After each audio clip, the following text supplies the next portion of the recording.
Hello दोस्तों, स्वागत है आपका स्टडी नॉन स्टॉप में। दोस्तों, इस वीडियो में हम डिस्कस करेंगे 18 से 21 अप्रैल तक के सभी इंपॉर्टेंट करंट अफेयर्स।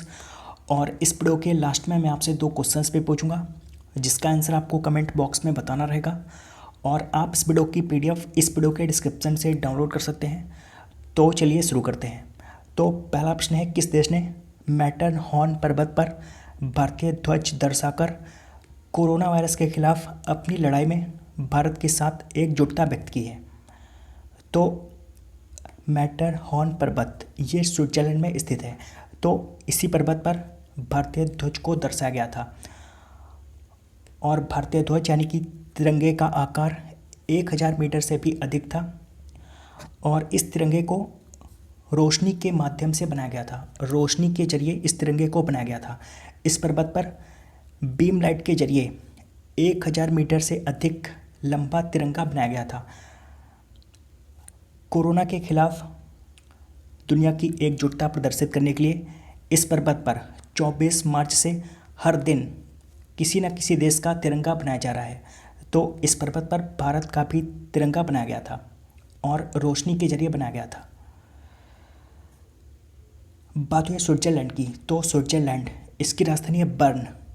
बर्न इसकी राजधानी है और यहाँ की करेंसी है फ्रैंक। फ्रैंक इसकी करेंसी है। अगला प्रश्न है, 2 वर्ष की अवधि के लिए दक्षिण अफ्रीका क्रिकेट का अस्थायी निदेशक किसे नियुक्त किया गया है? तो इसका आंसर ऑप्शन है ग्रेम स्मिथ को। यह है ग्रेम स्मिथ और ये दक्षिण अफ्रीका के पूर्व कप्तान हैं। तो ग्रेम स्मिथ को दक्षिण अफ्रीका क्रिकेट का अस्थायी निदेशक बना दिया गया है 2 साल के लिए। बात हुई दक्षिण अफ्रीका की, तो दक्षिण अफ्रीका इसकी राजधानी है प्रीटोरिया। प्रीटोरिया इसकी राजधानी है और यहाँ की करेंसी है रैंड।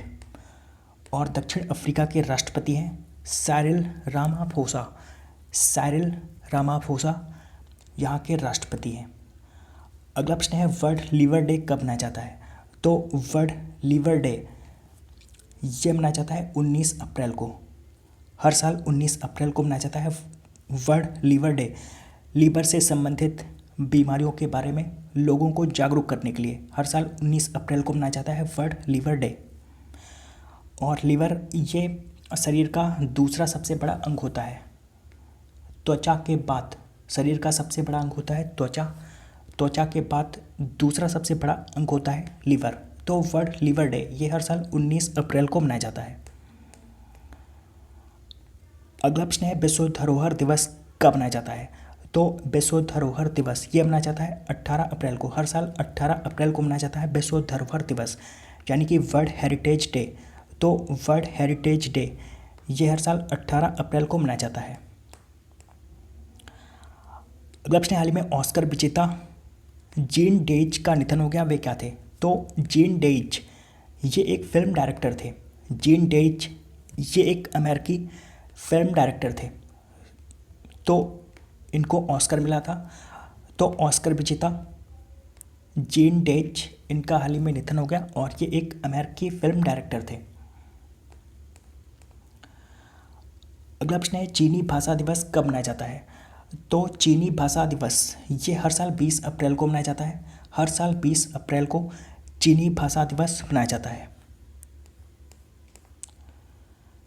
अगला प्रश्न है, टीवीएस मोटर कंपनी ने किस देश की स्पोर्टिंग मोटरसाइकिल कंपनी नॉर्टन का अधिग्रहण किया है? तो नॉर्टन ये ब्रिटेन की स्पोर्टिंग मोटरसाइकिल कंपनी है। तो इसका अधिग्रहण कर लिया है भारतीय मोटर कंपनी टीवीएस ने। तो टीवीएस ने इसका भी अधिग्रहण कर लिया है। अगर बात करें टीवीएस की, तो टीवीएस इसका मुख्यालय है चेन्नई में।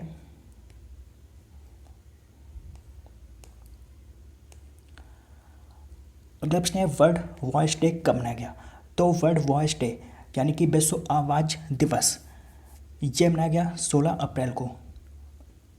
आवाज़ के बारे में जागरूकता फैलाने के लिए और आवाज़ से संबंधित बीमारियों के बारे में जागरूकता फैलाने के लिए हर साल 16 अप्रैल को मनाया जाता है वर्ल्ड वॉइस डे यानी कि विश्व आवाज़ दिवस। अगला प्रश्न है, settling to the top the story of PV Sindhu नामक किताब किसने लिखी है?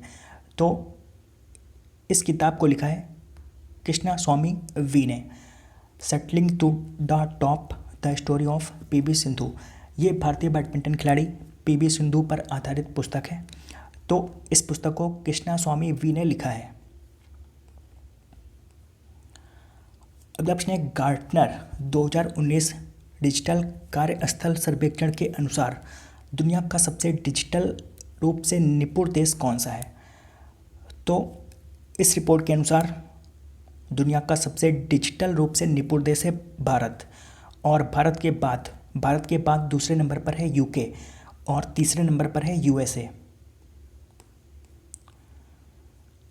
अगला प्रश्न है, मोबाइल वर्ल्ड कांग्रेस 2020 में कहाँ आयोजित की जाएगी? तो मोबाइल वर्ल्ड कांग्रेस 2024 में आयोजित की जाएगी बार्सिलोना में। मोबाइल वर्ल्ड कांग्रेस 2024 में स्पेन के बार्सिलोना में आयोजित की जाएगी। बार्सिलोना ये स्पेन का शहर है। तो 2024 में यहीं पर मोबाइल वर्ल्ड कांग्रेस आयोजित की जाएगी। अगला प्रश्न, हाल ही में आरबीआई ने रिवर्स रेपो रेट में 25 आधार अंकों की कमी की है। इस कटौती के बाद अब रिवर्स रेपो रेट कितनी हो गई है? तो अब रिवर्स रेपो रेट हो गई है 3.75%। तो हाल ही में आरबीआई ने रिवर्स रेपो रेट में 0.25% की कटौती की है। तो इसके बाद अब रिवर्स रेपो रेट हो गई है 3.75%। बात हुई आरबीआई की, तो आरबीआई यानी कि reserve bank of India, RBI की स्थापना हुई थी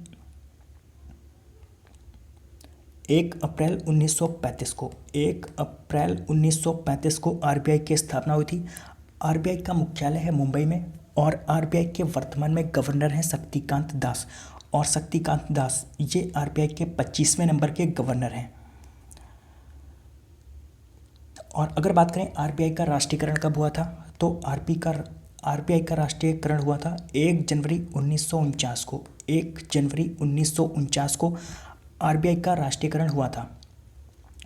और आरबीआई का वित्तीय वर्ष होता है जुलाई से जून।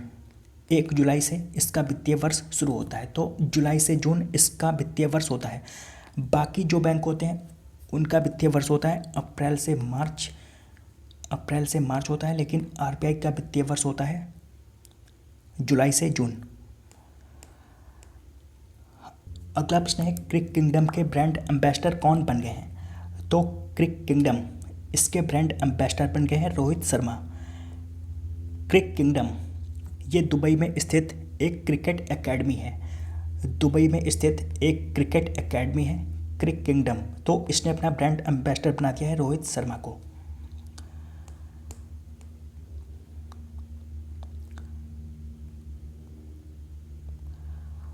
तो दोस्तों आज आपके लिए पहला प्रश्न है, विश्व हीमोफीलिया दिवस कब मनाया जाता है? और आज आपके लिए दूसरा प्रश्न है, केयर रेटिंग्स के नए एमडी और सीईओ के रूप में किसे नियुक्त किया गया है? तो इन दोनों प्रश्नों का आंसर आपको कमेंट बॉक्स में बताना है। तो दोस्तों उम्मीद करता हूँ आपको ये वीडियो पसंद आया होगा। अगर आपको ये वीडियो पसंद आया हो तो आप इस वीडियो को लाइक और शेयर करना मत भूलिए। और अगर आपने अभी तक इस चैनल को सब्सक्राइब नहीं किया तो आप इस चैनल को भी सब्सक्राइब कर लीजिए। तो दोस्तों मिलते हैं अगले वीडियो में, तब तक के लिए goodbye and take care.